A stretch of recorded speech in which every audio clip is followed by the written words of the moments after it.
In an era where political correctness and cancel culture are becoming increasingly dominant, few public figures are willing to stand firm on the principles of free speech. Dana White, the outspoken president of the Ultimate Fighting Championship, UFC, is one of those few. His recent confrontation with a journalist who tried to corner him on issues of homophobia, transphobia, and fighters' controversial remarks sparked widespread debate. White's bold stance on free speech, especially in the context of the UFC, is not just a reflection of his personal beliefs, but also a commentary on the broader cultural battles being fought today. Dana White is not just another sports executive, he is the driving force behind the UFC's meteoric rise from a fringe, often dismissed spectacle to a global sports phenomenon. When White and his partners purchased the UFC in 2001, the sport was struggling for legitimacy. Mixed martial arts, MMA, was considered by many to be nothing more than a brutal blood sport, and it faced significant resistance from state athletic commissions and venues that refused to host events. However, White had a vision for the UFC, one that involved elevating the sport to new heights while maintaining its raw and unfiltered nature. Over the years, he has remained true to that vision, turning the UFC into a billion-dollar empire. Central to White's leadership of the UFC is his unwavering commitment to free speech, particularly for his fighters. In a sport where physical combat is the centerpiece, White believes that verbal expression, no matter how controversial, should not be censored. This stance has been tested repeatedly over the years, with fighters like Conor McGregor, Colby Covington, and Sean Strickland making headlines for their provocative and often inflammatory remarks. Each time there have been calls for White to step in and silence these fighters, to impose a politically correct standard on their speech. But White's response has always been the same, a firm refusal to muzzle his fighters. He argues that the UFC is a place for raw, unfiltered expression, and that freedom of speech is a fundamental right that should be protected even in the face of controversy. We've got a pretty supportive gay and lesbian community in this city. I did want to ask you about something you wrote a couple of years ago. You said, if I had a gay son, I would think I've... Oh, look, another. I'm saying to you, the swamp, you guys, the swamp. You become a champion, you become a star, and someone says... Let me ask you something. Are you gay? Have you had the chance to interact with a more diverse Are you? crowd? Let me know. Are you gay? Could I get an answer? Well, no, I'm asking. This is a part of. Are you a gay man? I'm an ally of the community. Okay. The recent case of Sean Strickland further underscores White's commitment to free speech. Strickland, known for his no-filter attitude, went on one of his infamous rants after a match, expressing controversial views on topics like gender and trans issues. His remarks sparked a firestorm of outrage from the usual woke corners of the internet, with many demanding that White take action against Strickland. But true to form, White stood his ground. The recent confrontation between Dana White and a journalist during a post-fight press conference brought this issue to the forefront once again. Dana, I just want to go back. You were talking about, like, you obviously give a long leash to your fighters about, what they can say when they are up there with a UFC microphone, and you are getting into territory of... The journalist, clearly intent on catching White off guard, began with a loaded question about whether White gives his fighters too much freedom to make offensive comments, particularly those that could be perceived as homophobic or transphobic. The insinuation was clear. The journalist wanted White to admit that he was complicit in promoting intolerance by not reining in his fighters. Homophobia, transphobia, like, is there... I don't give anybody a leash. Well, I'm saying you... A leash?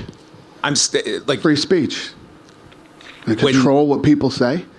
Gonna tell people what to believe. Gonna tell people.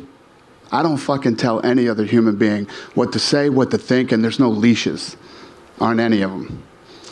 White's response was classic Dana White, unapologetic, blunt, and unwavering. "I don't give anybody a leash," he snapped, emphasizing that the UFC is all about free speech and that he is not in the business of telling people what they can or can't say. He made it crystal clear that trying to censor fighters is not only impractical, but also downright un-American. And I don't think there's any... We had two gay women who fought in the co-main event. They sat on the stage with Sean Strickland. They could give a shit what Sean Strickland thinks, or what he says, or what his beliefs are, or what his opinions are. You know what I mean? White pointed out the absurdity of allowing fighters to physically beat each other in the cage, yet expecting them to toe a politically correct line in their speech. These guys get into a cage and punch each other in the face, but they can't say mean things to each other, he asked incredulously, highlighting the contradictory nature of such expectations. The journalist, undeterred by White's initial response, pressed on. He asked whether the UFC would consider sanctioning fighters for offensive comments, citing recent remarks by Colby Covington that some had perceived as racist. Once again, White did not back down. He called the idea crazy and unconstitutional, reiterating his belief that fighters should be free to express their opinions no matter how controversial. White's point was clear. The UFC is a place for raw, unfiltered expression, and he is not about to let political correctness dilute that. This confrontation is not an isolated incident. It is part of a broader pattern in White's leadership of the UFC.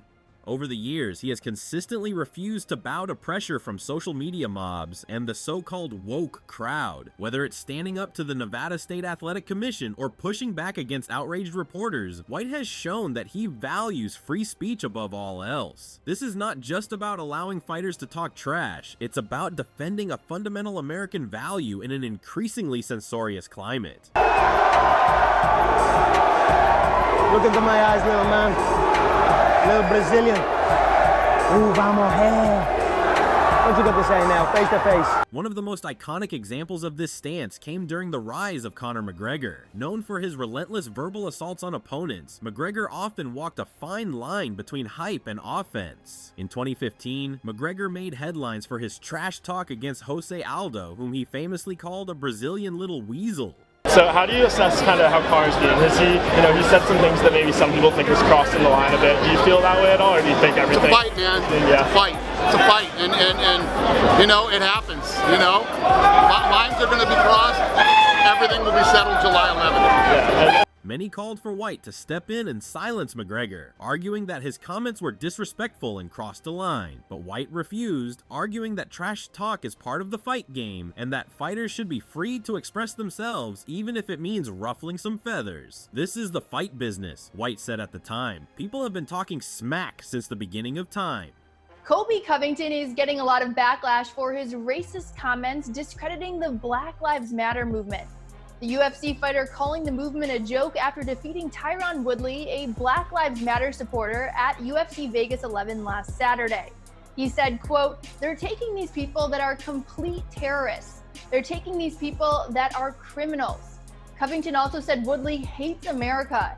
A similar situation arose with Colby Covington, a fighter known for his polarizing and politically charged comments. Covington has praised Donald Trump, bashed liberals, and made controversial statements about other fighters. Each time, the calls for White to censor Covington grew louder, particularly from those who felt his remarks were offensive or divisive. But once again, White stood his ground. "We don't muzzle anybody here," he reiterated. "We let everybody speak their mind." For White, it's about allowing fighters to be themselves, even if it means upsetting some people along the way.